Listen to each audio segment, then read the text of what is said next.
The biggest contender to win the split for me is Fnatic. Origin, H2K, Fnatic, straight up. They're giants compared to everyone else. The two contenders is H2K and Fnatic. Fnatic is obviously gonna be the front runner. And then there's like us and giants, maybe like Gambit. Actually, I think we are in a good enough spot. We are slowly improving with some shaky moments sometimes. Honestly, going into the split, I thought Roccat would impress me, but that's just the Roccat from scrims, I suppose. And on stage, I was really sad to see them just not being able to perform, because they absolutely smashed us in scrims. Like, wow. De momento la tabla baja era como esperaba. También es verdad que va a cambiar mucho porque a ser Bo 1 no veo ningún equipo que no tenga posibilidades, que está a un nivel muy abajo. Even though SK was like 0 or something, they actually won last 2 games. I feel like right now we're starting to gain more confidence, show the way we want to play the game. It's just dynamic, so you can't really say what's gonna happen next.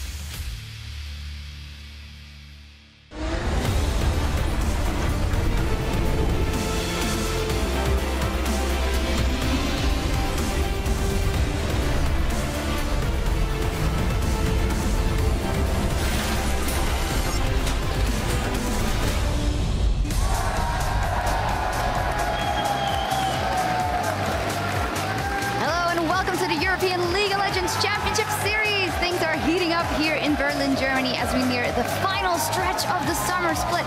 As you can see, everybody's very excited to be here in our studio. The sun has actually come out, which is good for our fans who were waiting outside just a couple of minutes ago.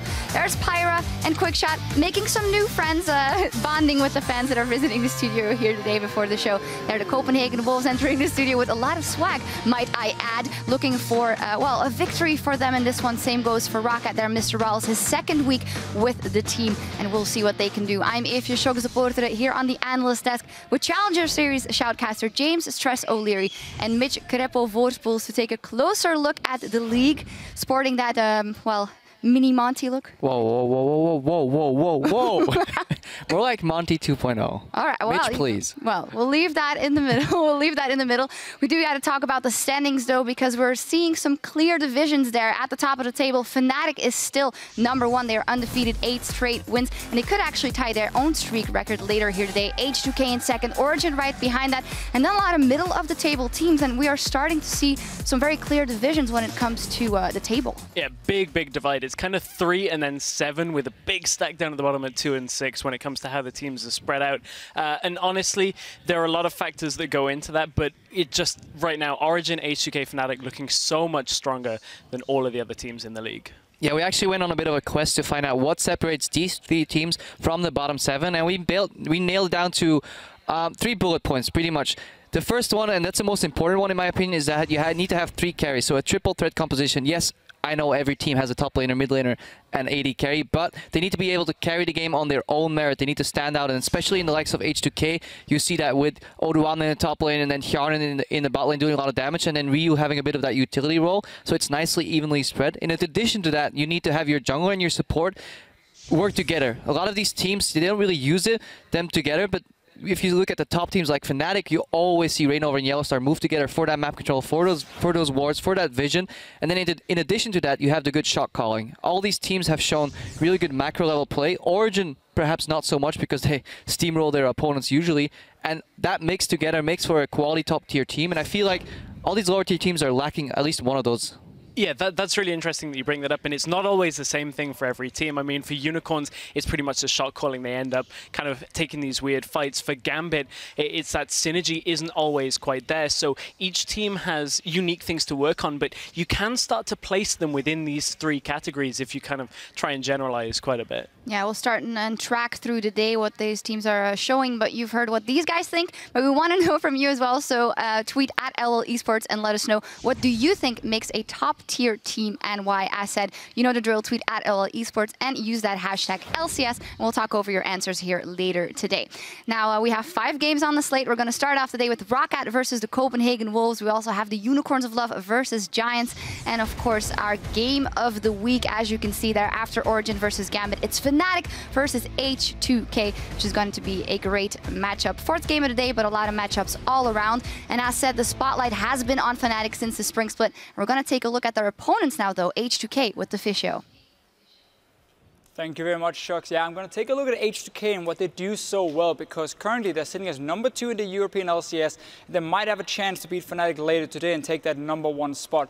Let's start all the way back at the early game for H2K, because that's where they really, really shine. We get to see how they are the team with the highest average gold lead throughout the early to mid game. If we then look at like what do they do so well, we start noticing a difference in standard lanes and lane swaps for H2K. We're just going to swap it up a little bit. You see the top one is lane swaps. They're outperforming themselves in terms of the standard lanes, and nobody can beat them when they do swap up to that top lane in the 2v1s.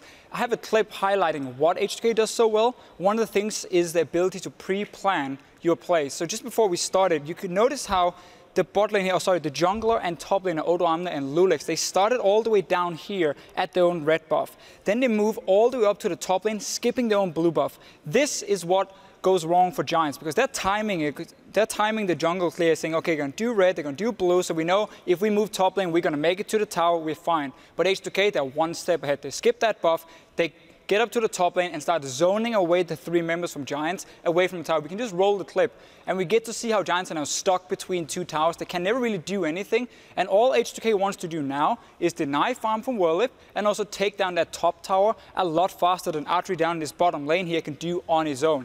They even get a kill for it because Godfred, he overextends, he ends up going down. They get the tower. Now this is the first play, 3 minutes, and then we go a little bit, further into the early game. 6 minutes, 43 seconds. Now, this is H2K saying, we know there might be a problem with a Vayne who's been getting solo XP down the bottom lane. She's level 6, it can be annoying. Also, Whirlip is freezing the wave up here in the top lane. So H2K said, okay, how do we deal with this? We go down to the bot lane and we just dive it 5 members. Notice the setup here. Odoamne is sitting ready for teleport. Bot lane is being pushed in by Yanen and, of course, Kesing. So if we just roll the clip, we can see how they're calling down everyone. Lulex is coming, Ryu is roaming from the mid lane, and Adrian, level 6 Vayne, can't do anything. Beautiful outplay from Kesing. And all of this here from H2K is them being 1 step ahead of Giants, and suddenly we see 7 minutes in, wants to get the kill. 1,500 goal lead already for them. No towers going down. Giants are already a step behind. And it's very interesting if you then follow H2K further in the game and you see how they really snowball that lead, because it's not through dragons, it's not through barons, no, it's towers. They keep getting all these towers down. It creates a massive goal lead they use to then snowball the game. If you compare that to like Fnatic, you can see Fnatic has 13 barons to only 6 of H2K, because Fnatic rely more on getting that objective to close out the game.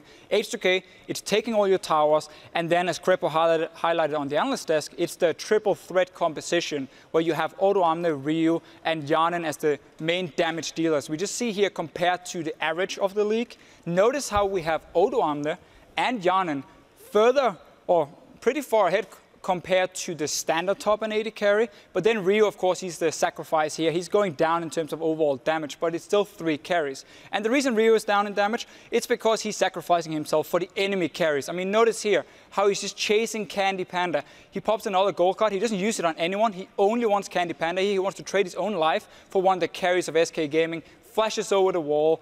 Difficult position for him to be in, but he gets the kill. And now he knows that Odoamne and Yanen has enough damage to clean up the rest of the fight. And this is how H2K keep playing. So if they get a lane swap against Fnatic, we might see a similar game for H2K where they try to snowball from the early game. But we'll, of course, talk more about that later in the day. For now, it's about the first match. We're going to hear what Freeze has to say about this change Roccat made down the bottom lane, because he doesn't think it's going to work out so well. Rallis is a passive AD carry, and normally passive AD carry is really good in aggressive teams because that will be the backbone of the team, and he will step up when he needs to. But if you bring a passive AD carry into already passive team, then I'm not sure if it was upgrade or if it was downgrade, because Woolite was actually playing aggressive. Yeah, sure, he was throwing games, but he was one of the few that actually tried to do something in the team. So I'm really not sure if it's the upgrade or downgrade.